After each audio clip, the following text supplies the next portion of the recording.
Bapak, Ibu, serta saudara-saudara sedama yang berbahagia. Sebelum hari ini saya akan membahas tentang Dhamma kembali. Tentu tidak lupa saya mengucapkan selamat berbahagia untuk setiap harinya. Semoga keberkahan, kebaikan, dan juga kedamaian selalu melindungi Bapak, Ibu, dan saudara-saudara sedama semua.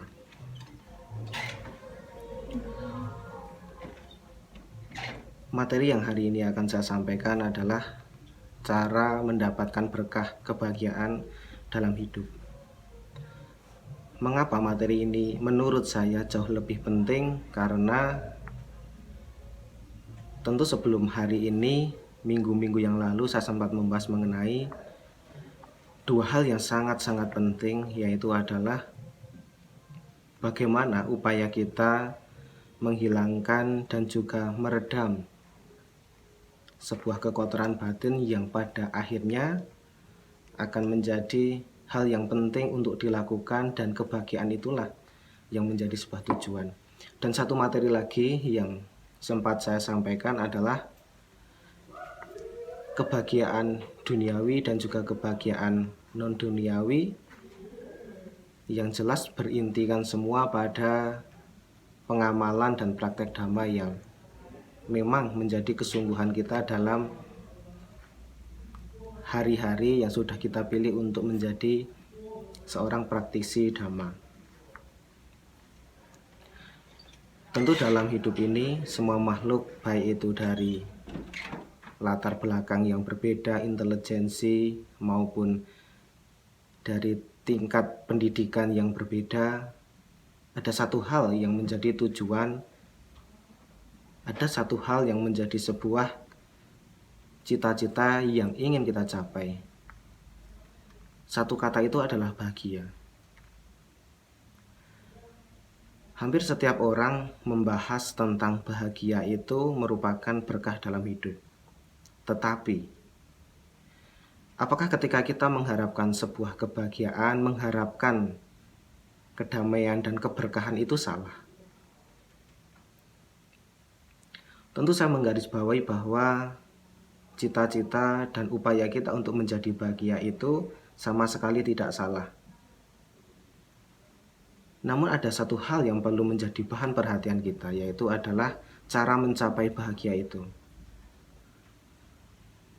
Tentu bahagia yang baik adalah bahagia yang bisa memberikan rasa baik, rasa nyaman, rasa kebermanfaat diri kita terhadap orang lain. Sebaliknya, ketika bahagia itu muncul ketika kita hanya merugikan, menyalahkan, bahkan membuat orang lain menderita, itu bukan bahagia yang sesungguhnya. Sebagai seorang Buddhis, tentu kita perlu memahami bahwa mendapatkan sesuatu, termasuk kebahagiaan itu, sama sekali bukan datang secara tiba-tiba. Ada satu, dua, maupun banyak faktor yang menjadi penyebab kebahagiaan itu muncul.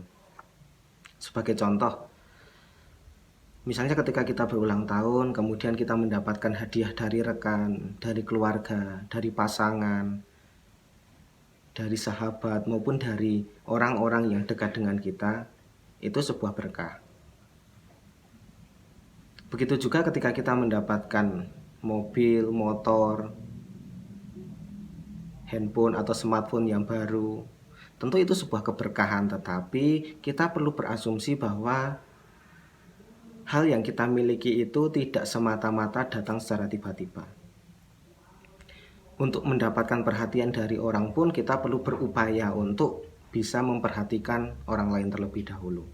Cobalah berkaca bahwa ketika kita ingin mendapatkan sesuatu, lakukanlah apa yang kita inginkan. Kalau kita ingin diperhatikan orang lain, cobalah untuk memperhatikan orang lain. Kalau kita ingin dibantu oleh orang lain, cobalah untuk membantu mereka. Itulah yang biasa kita sebut sebagai hukum timbal balik atau hukum karma. Apa yang kita perbuat, itulah yang akan kembali kepada kita. Kembali lagi dalam pembahasan berkah, bahwa dalam sudut pandang agama Buddha, Jika kita menganalisis dari salah satu sutta yang sudah saya sampaikan di awal, cara kita untuk mendapatkan berkah itu dengan menjalankan apa yang sudah diberikan atau kebaikan-kebaikan, ajaran-ajaran yang sudah disampaikan oleh Buddha Gautama. Untuk mendapatkan berkah itu sendiri, kita wajib dituntut untuk aktif, tidak hanya secara pasif, menunggu datangnya berkah itu muncul. Kita ibaratkan seperti pemain sepak bola.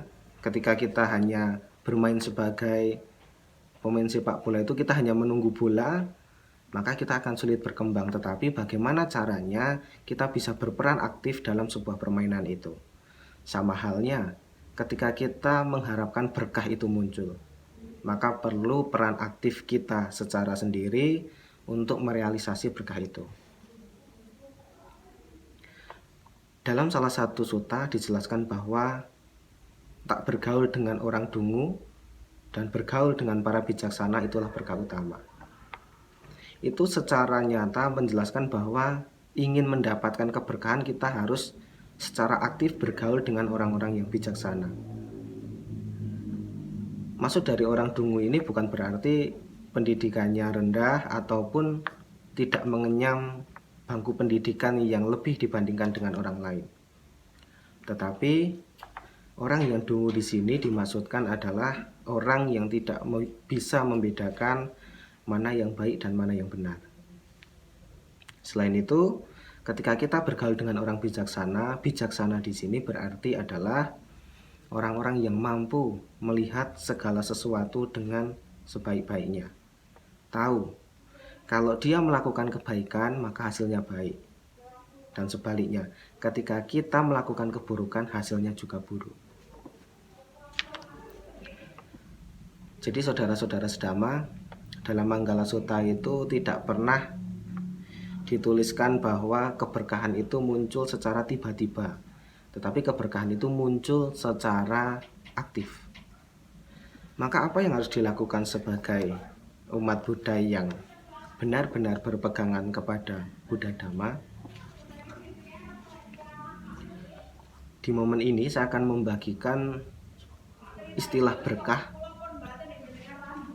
Berkah itu terdiri dari beberapa kata, beberapa huruf yang itu akan menentukan sebenarnya ketercapaian keberkahan itu sendiri.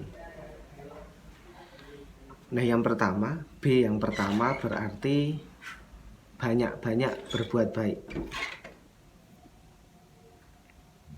Ini adalah poin pertama yang kita upayakan agar kita bisa mendapatkan berkah kebahagiaan dalam kehidupan ini.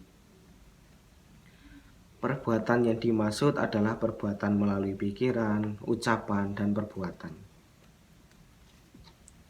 Toh secara nyata kita selalu memahami bahwa sebuah kebaikan yang kita berikan kepada orang lain atau kepada masyarakat itu juga akan berbalik kepada kita. Minimal memberikan kebahagiaan kepada diri kita sendiri dan lingkungan terdekat. Berbuat baik ini banyak sekali macamnya, tergantung dari kita ingin mengaplikasikan berbuat baik itu dalam hal apa. Misalnya kalau berbuat baik itu kita utamakan melalui pikiran, maka mulai dari saat ini, mulai dari sekarang, cobalah untuk berbuat baik dengan memberikan pikiran-pikiran yang positif, memberikan pikiran-pikiran yang membuat kita jauh lebih berkembang dan jauh lebih kreatif. Itulah mengapa berbuat baik itu bisa dilakukan melalui 3 pintu: pikiran, ucapan, dan badan jasmani atau perbuatan. Yang kedua, tentu perbuatan baik itu melalui ucapan. Bisa diberikan dengan kata-kata yang halus, ramah, dan juga memberikan kata-kata atau nasihat-nasihat yang membuat orang lain itu jauh lebih maju. Jangan pernah berharap kita mendapatkan kata-kata yang baik dari orang lain, sedangkan kita sendiri memberikan kata-kata yang tidak baik kepada orang lain. Semua itu berbalik. Semua itu akan kembali kepada diri kita. Ataupun kita bisa melakukan kebaikan itu melalui badan jasmani atau perbuatan, bisa memberi, bisa berdana, bisa menolong, dan seterusnya. Yang kedua adalah empati atau keadaan mental yang membuat seseorang merasa atau mengidentifikasi dirinya dalam keadaan atau perasaan yang sama dengan kelompok atau pribadi orang lain. Inilah yang sering saya ucapkan di beberapa momen, bahwa ketika kita ingin melakukan sesuatu, cobalah kita menempatkan diri di dalam sepatu mereka. Artinya kalau kita ingin melakukan hal-hal yang baik kepada mereka, itu artinya kita memahami bahwa hal itu kita senang untuk melakukan. Contohnya, kalau kita ingin berbuat jahat kepada orang lain, cobalah kita berdiri di atas sepatunya.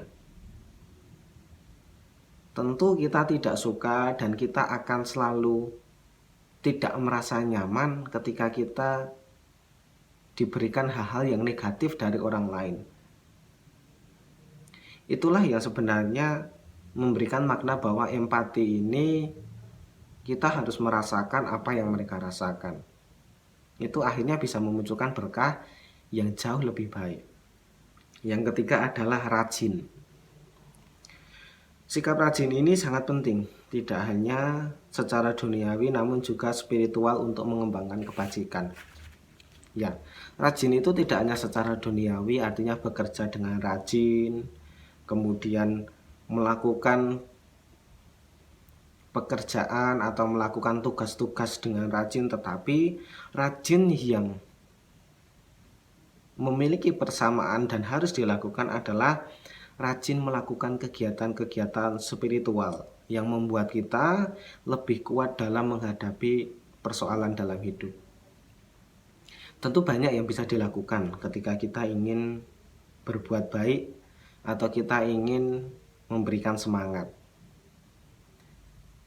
Kita bisa dengan sembahyang atau puja bakti, dengan membacakan parita, dengan membacakan doa-doa, dengan berdana, dengan meditasi, dan banyak hal.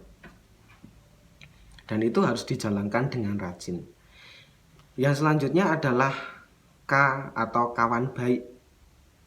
Tentu yang membuat kita memiliki berkah yang baik itu bergaul dengan mereka yang bijaksana dan memiliki batin yang luhur untuk bertabiat baik. Ada satu perumpamaan bahwa ketika kita mendekati orang yang berdagang kambing, maka kita akan bau kambing. Tetapi ketika kita berteman atau berkawan dengan orang yang berjualan parfum, maka kita akan bau harum. Itulah makna bahwa lingkungan itu yang akan mempengaruhi keberkahan kita. Maka carilah lingkungan-lingkungan yang membawa kita ke arah yang baik. Yang kelima adalah adaptasi, atau dapat menyesuaikan diri dengan baik terhadap lingkungan dimanapun kita berada. Ini pun menjadi penentu kita untuk mendapatkan kebahagiaan. Mengapa adaptasi itu sangat penting? Karena orang-orang akan jauh lebih memilih dan percaya kepada orang-orang yang mampu menyesuaikan dirinya dengan lingkungan, dengan hal-hal yang baik. Contoh, ketika kita berada di lingkungan yang memiliki budaya yang cukup kental, maka kita wajib untuk mengikuti budaya itu. Dan banyak hal ketika kita harus beradaptasi dengan lingkungan, dari cara bicara, cara berpakaian, cara bertindak, dan seterusnya. Itulah kita harus mampu untuk beradaptasi dengan lingkungan yang ada. Yang keenam adalah hasil. Poin terakhir dari berkah itu adalah hasil. Hasil yang di sini adalah ketercapaian cita-cita atau ketercapaian harapan yang sudah kita lakukan dengan mengamalkan 5 hal. Dari berbuat baik, kemudian memiliki empati, kemudian rajin, kawan baik, kemudian adaptasi. Dari 5 hal itu nanti akan menimbulkan hasil yang bisa kita rasakan di kemudian hari. Dan jangan pernah terlalu berharap hasil itu akan datang secara tiba-tiba. Semua itu by proses, semua itu by step. Dari step 1, step selanjutnya bertahap, dan juga semua itu memerlukan waktu.